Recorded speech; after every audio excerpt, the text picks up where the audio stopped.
ஒரு வாலிப பையன் வாழ்க்கையில் நடந்த சம்பவம். அவன் தினந்தோறும் தேவ சமூகத்தில் காலையில் காத்திருக்கிற ஒருத்தன், டெய்லி காத்திருப்பான்.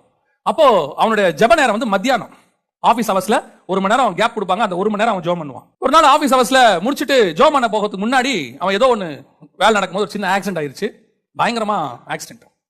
ஹாஸ்பிட்டல் தூக்கிட்டு போயிட்டாங்க. தூக்கிட்டு போயிட்டு அந்த ஜெப நேரம் வருது 12 மணில இருந்து 1 மணி வரைக்கும். இவன் அன்கான்சியஸ்ல இருக்கான். இது வந்து நடந்த சம்பவம். அதுக்கப்புறம் டாக்டர் சொன்னது. அந்த 12 மணில இருந்து 1 மணி வரைக்கும் அந்த பையன் பக்கத்துல எந்த டாக்டர்ஸும் போகவே முடியல. ஒரு விதமான பிரசன்ஸ். ரூமுக்குள்ளேயே போக முடியல. இவங்களுக்கும் புரியல, என்ன பண்றதுன்னு தெரியல. இவங்க பேசிட்டு இருக்காங்க, என்ன நடக்குது எல்லாம். அந்த பையன் போகணும், ஒரு மாதிரி இருக்குங்க, போக முடியல. கரெக்டா 1 மணி தாண்டி போய் பாக்குறாங்க, அவன் ஹீல் ஆயிருக்கான். அப்போ அந்த பையனை கேட்கறாங்க, என்னப்பா நடந்துச்சுன்னு. அந்த பையன் சொன்ன சாட்சி, நீ டெய்லி என்ன பார்க்க 12 மணிக்கு வருவ, இன்னைக்கு உன்னை பார்க்க நான் வந்த, நீ வர முடியாதுன்றதுனால. நம்ம தேவன் அப்படிப்பட்டதான ஒரு தேவன். அவ்வளவு சென்சிட்டிவா கூட இருப்பாரு.